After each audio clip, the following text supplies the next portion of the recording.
Well, good afternoon, everybody. Thank you so much for tuning in live today. My name is Jacinta from APT, and I'm so excited to be talking to you all today about our brand new travel style, private jet air touring. Imagine being able to travel across vast distances of Australia in a fraction of the time it would take for traditional touring. That is exactly what our air tours provide, allowing you more time to explore each destination and, of course, less time waiting around in transit. Now, I'm so happy today to be joined by one of our fantastic Australian tour directors, Suzanne Higman. Welcome, Suzanne. Hi, Jacinta. Thank you for having me. Thank you so much for joining us today. Now, I know you've got a lot of experience in the tourism industry, in particular in air touring. So for anyone in our audience watching today, if you've got any questions, please feel free to pop them in the comment box throughout the talk today, and we'll do our best to answer them as soon as we can. Now, Suzanne, back to your experience in the travel industry, particularly with APT's private air tours. What makes a private air tour so much more unique than, say, a cruise or a coach tour? Look, while travel in air by any means is fantastic, the air tour actually has to take the cake. Clearly, there's the benefit of the distances that you can travel in the period of time allocated, which you would never be able to do any other way. So that's obviously the main benefit. That gives the company then APT time to put together some really amazing tours on the ground that you have so much more time in each destination to enjoy. There's also clearly the ease of travel. Okay, airports can take up a lot of time, but they can also save a lot of time in the end. And when you can get dedicated check-in counters, and you can have coaches waiting right outside the terminal when you arrive, so that you can just get on and tour and then come back onto your private jet, then it's quite an advantage. It really is a stellar way to travel and to see a country like Australia particularly. Absolutely. To me, it just sounds like such a privileged way to experience Australia, particularly when we do have such vast distances across our country to travel. Now, I understand your husband, Gordon, is also a tour director, and you were both very lucky to host our very first air tour back in September, which was through the Queensland outback and the tropics. Could you tell us why you thought this itinerary was so special for a privately chartered plane? Look, this tour was, firstly, coming in the middle of COVID, and for APT to be able to organise this at quite short notice was quite spectacular. The destinations that we visited are quite remote. They're places that you could never see in a 9-day period in any other way, and they were quite diverse. Clearly, there was the outback and Mount Isa, which is a very iconic area of Australia, and then flying across to the Torres Strait and up into Thursday Island to have a day up there, and across to the tip of Australia down to Port Douglas for a couple of nights just to relax and regenerate. Finally, onto, again, iconic Hamilton Island, which is a place a lot of people have already visited, but it's always worth going back. And then back to Brisbane. So the destinations were, as I said, very diverse and fascinating. Really, you needed to be on the ground to understand some of the things that we did and we saw that you probably wouldn't notice if you were just driving on through. Absolutely. And I would imagine you would need almost months away to explore this amount of land if you were doing it, say, in a caravan, rather than the luxury of a private plane.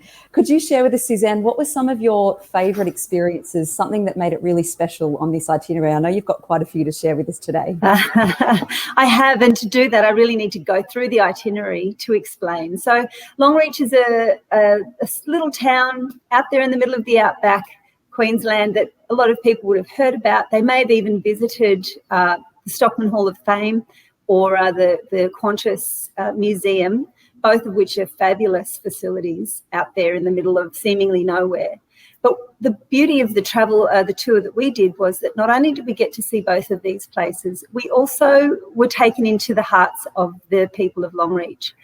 Fabulous tour operator out there. So we were able to see the Thompson River, which is actually the Longreach of the outback there of that town, and the Little Thompson River. So we were able to have an experience where we visited a working sheep station and visit the family who, again, welcomed us into their home.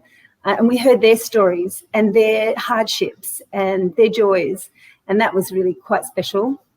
We had real stockmen giving us fabulous recitals of Banjo Paterson poetry while we're watching the sunset beside an historic homestead, eating lamb chops and drinking Australian wine.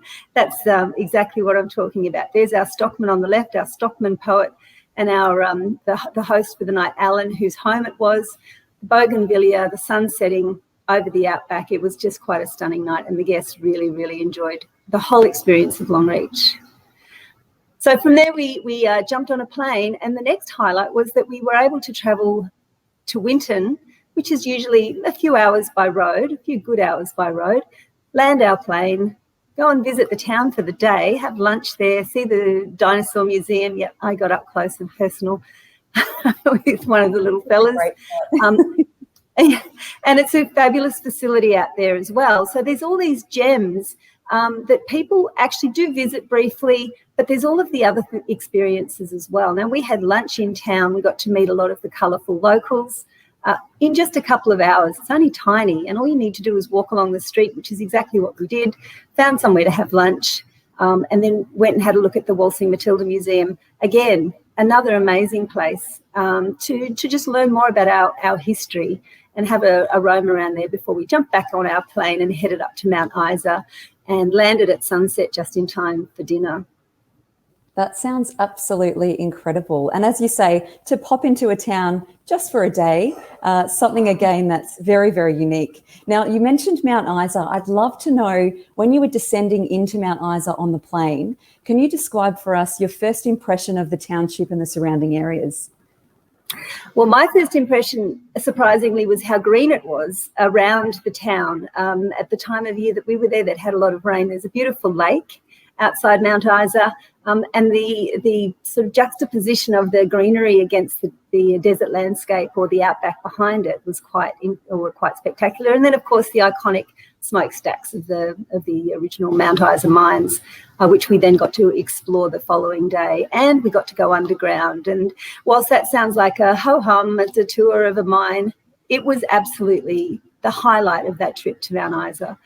You can see in the left-hand corner of the photo there was one of the original miners who started off, and he was amazing. He's now quite a celebrity around Mount Isa and is on a lot of the committees and pushes the tourism. But he started off as a miner as a young man, and we got to hear his story, and he took us through the history of mining. And that was just a fabulous day. So, things that you might expect could be a little bit, been there, done that. You really just need to give yourself the opportunity to be surprised. Absolutely. And I'm getting from this, there's a lot of unique experiences where we're getting real local encounters, which to me are just priceless, particularly when you're traveling by private plane. Exactly. I mean, personal encounters with local people who really know the history of the area. That's what Australia's all about. We always hear that Australia doesn't have a history, and I would dispute that until the cows came home. Australia has an amazing history that goes back 40,000 years and beyond, and we get to see a lot of that history as well as in the last 200 years. So, absolutely. So from Mount Isa, we left, and I have to say the beauty of this private jet is that you don't have to be on the road at 5 o'clock in the morning. So probably the reasonable hour of about 8:30 or 9 o'clock, we gathered our guests and headed off to the airport, and took off and flew across the Gulf country.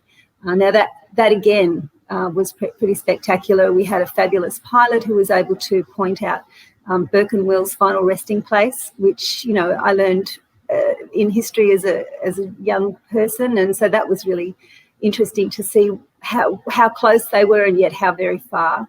And then across the beautiful channels of water that are running through the grasslands of the Gulf country, over Weipa, and then the turquoise blue of the Torres Strait, before we landed on Horn Island. Actually, we did actually do a flyover the tip, I have to say. So I saw the tip of Australia from the air before we got to experience it the following day on foot.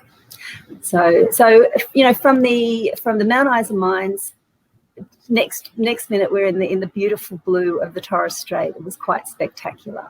And yes, I did get to stand on the northernmost point of this continent, this vast continent, and it was quite it felt like quite a privilege. Absolutely, it looks incredible. And I understand you also did a walk up to the tip of Cape York. Tell us about the actual walk getting to this point where you are in this photo. Okay, well, before the photo, I have to tell you about breakfast that day, because that was actually a highlight. And we ate cornflakes and peanut butter on toast and Vegemite on toast, but it was still just a real surprise. So we were picked up from the ferry. We have to ferry across from Thursday Island over to the mainland again, onto Cape York, but a few about 100 kilometres south of the tip, and we're picked up by some little mini buses and taken to the back of what looks like, there was a few sheds and corrugated iron buildings, and we walked through and out onto this spectacular vista of, again, the turquoise waters, the melaleuca trees. They had all the tables set up. I could imagine at night it would be quite pretty with all of the lights. And the guests were treated to just a continental breakfast, but served by a bunch of really lovely local kids, all dressed up in their bright Hawaiian shirts. And that was our breakfast our sustenance before we headed off for our drive up to the tip and then our walk to the tip. Now, once you get to the tip of the final car parking space, we're at a little place called Frangipani Beach, which is, again, similar to the beach you just saw, fringed with palm trees and melaleucas. And we set some chairs up for the guests that felt that they couldn't make the 20-minute walk, which is quite a challenging walk to the tip of Australia and to where the sign was that you just saw. So there's the walk. You can see quite a number of the guests did go. It's not it's not like climbing Mount Kilimanjaro, but it is a little bit of a hike and a little bit of rough terrain, and some of the guests were happier to stay and have a drink and sit under the tree. But a lot of the guests came here, and we have a beautiful photo of us all, achieving this once-in-a-lifetime experience of standing on the tip of Australia. It was great. Absolutely. I think that's on every Australian's bucket list. It certainly is on mine to experience, indeed. So we've had this incredible experience so far of the outback through to the desert, through to the beautiful, pristine and turquoise waters of Queensland. And I understand we spent some time was it Port Douglas on this trip as well? That's right. That's right. We were treated to a really lovely, relaxing day at a resort in Port Douglas after flying down. Actually, the day that we were standing on the tip, we were then able to get the ferry back to Horn Island, jump on the plane and fly down to Cairns, go out for dinner at a beautiful waterfront restaurant in Cairns, and then make it to Port Douglas by 9:30 that night to have a very restful night in a lovely resort. And then the following day actually had been given to the guests as a gift, a free day, because there's plenty to do in Port Douglas. There was a shuttle bus to take them up to the village of Port Douglas and roam around and do some shopping or go out onto the reef, whatever they wanted to do. And a lot of people took the chance to just relax after quite a busy itinerary and enjoy the warmth of Port Douglas. And from there, we managed to we actually, I need to point out that the transfers by coach were actually just as interesting as some of the other experiences. Although we didn't tour when we were in Cairns and Port Douglas, our coach drivers, and they were beautiful coaches, were really well versed in the local history and the local area and the local points of interest, and they gave us a nice drive around back to the airport, which was a bonus. So that was lovely too. Sounds incredible. Now, I think, Suzanne, we might have a question coming through from the audience. So we'll just see if we've got that. Here we go. How low do you fly? Well, that is a very interesting question because, of course, in Australia, we live in such an incredibly diverse and I think visually stunning country. How low do we fly? And maybe would you like to give us some examples, Suzanne, of some iconic Australian locations that you've flown over in the past? Absolutely. So fortunately, permission is given in certain places. Now, I can't speak to all of the tours, but on this particular tour, we were able to fly and do figure eights and fly low over the tip of Australia, over Thursday Island as we drove as we flew in.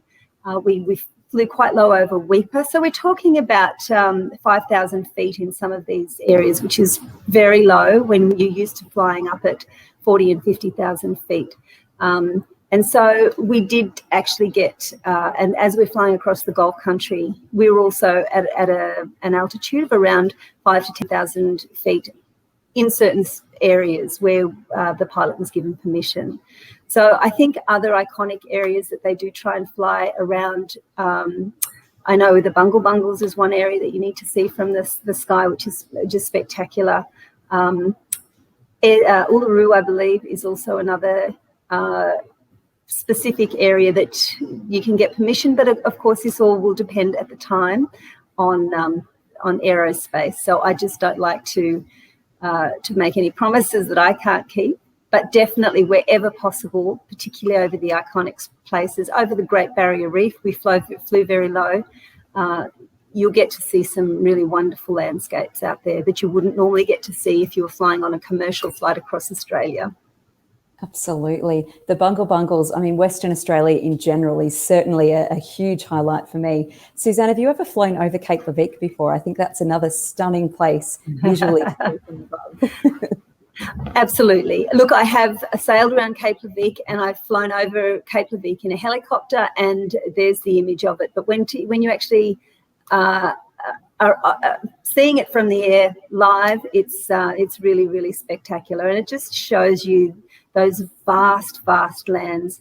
That's really hard to get a sense of obviously when you're driving, you know how far it is because you're driving, but you also get to see the diversity of the landscapes from above. And when we do get permission to fly low, it's very spectacular. Absolutely. That red rocky outcrop plus the beautiful colours of the ocean. It's just nowhere else like it on Earth. No, I don't think so either.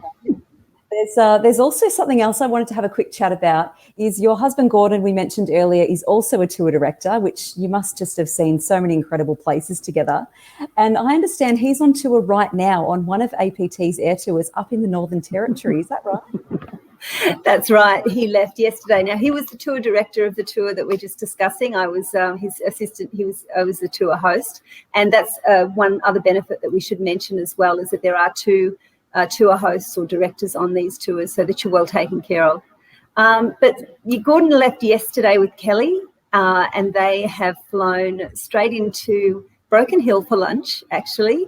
And similarly, to Mount Isa, going to Broken Hill, it's quite an iconic area and somewhere you're not going to drive on a regular Sunday afternoon sort of tryst. So they had a lovely day there. And then they flew on to Yulara, landed their plane at Yulara, and I think they were at the Sound of Silence dinner, or one of the dinners, and having drinks, looking at the rock by 6:30 last night. So they had a pretty spectacular day yesterday as well. That sounds incredible. Broken Hill for lunch and then a Sound of Silence dinner. And I believe this photo that we're looking at right now actually came from Gordon on tour today. Exactly. He has sent a few. And you can see there's clouds. They may even get rain over the rock. You never know. That's quite spectacular and special as well. Absolutely. Oh, gosh, I can only imagine. And we might put it out to the audience to see if anyone else has got any questions at all coming through for us. And while we're waiting to see if we've got any questions, I'd love to know, Suzanne, given yourself and Gordon are so well-travelled, is there anywhere by air that you would love to go that you haven't yet experienced in Australia? I'd love to fly down the west coast of Australia. And I believe APT has just recently put out their new 2021 program of their tours, and this is definitely one of the ones that if I don't get a gig, then maybe I'll have to just buy a ticket and go on it. But down the west coast of Western Australia would be absolutely incredibly beautiful. I think, as you mentioned, the beautiful red earth against the blue ocean over there, and it is a very remote area, Western Australia. So I live on the sunny Sunshine Coast, and that's where I am right now. And I love it here. This is very special. But Western Australia the whole of Australia holds a very special place in my heart as well. So I'd like to spend more time over there, and looking at it from the air would be a dream of mine. I'm with you, Suzanne. If you need an extra tour host, just let me know and I'd love to sign up. Now, I do think we've got a question coming through from the audience, so we'll just see if they're ready to pop that through for us. Okay, Olive is asking, is there much walking on the tours? That's a great question, Olive. We might go to your experience, Suzanne, in Queensland. Obviously, every itinerary is slightly different, but what was your experience in regards to the amount of walking on the Queensland Outback and Tropics trip? To be honest, there is not a lot of walking. There's always, we like to try and make the opportunity to walk if it's not written into the itinerary, because Gordon and I both are big walkers. The walk to the tip was probably the furthest. I think the point is that it's good to have a level of fitness, because you always just, need to have that. Just getting through airports, let's face it, that's at the beginning, is always a really good test of your fitness. But once on the tour, there is not excessive amounts of walking, but we can certainly, if that's what you're after, we can certainly help you with that. Once the tours are finished, and between the end of the day and dinner that night, or even after dinner, we like to go for a walk, and we always invite the guests to come along with us. That's the beauty, I think, of lots of APT itineraries, is that we have that flexibility of some areas you can be as active or as relaxed as you like, which I love. And yes. I think we've got one more question coming through from the audience, from Anna. Can you tell me about the places these air tours go? Well, it's perfect timing, of course, having you here today, Suzanne, because as you've just mentioned, APT have launched their full private jet air touring program for 2021, so it is available now, and our tours cover so many beautiful locations from Western Australia to the Northern Territory, South Australia, Queensland, and even beautiful Tasmania. So lots of itineraries, 5 different itineraries available. They are on sale now. So if anyone in the audience would like more information, feel free to give us a call, jump onto our website, or of course you can go and visit your local travel agent to find out more. Suzanne, I cannot thank you enough for today. Your expertise, your passion for all things Australia. I'm ready to pack my bags and book the next trip. By the time I'm ready to. So thank you so much for your time today. It's very much appreciated, and I hope to see you on an air tour soon. Thank you so much, Jacinta. I just want to add to that if you are thinking about booking, don't wait. The tours are booking out so quickly as soon as they're released. So, I hope to see some of you on those air tours as well. And you particularly, Jacinta, thank you. Wonderful. Thanks, Suzanne. Take care. And thanks, everyone, for joining us today. Take care, and we'll see you soon.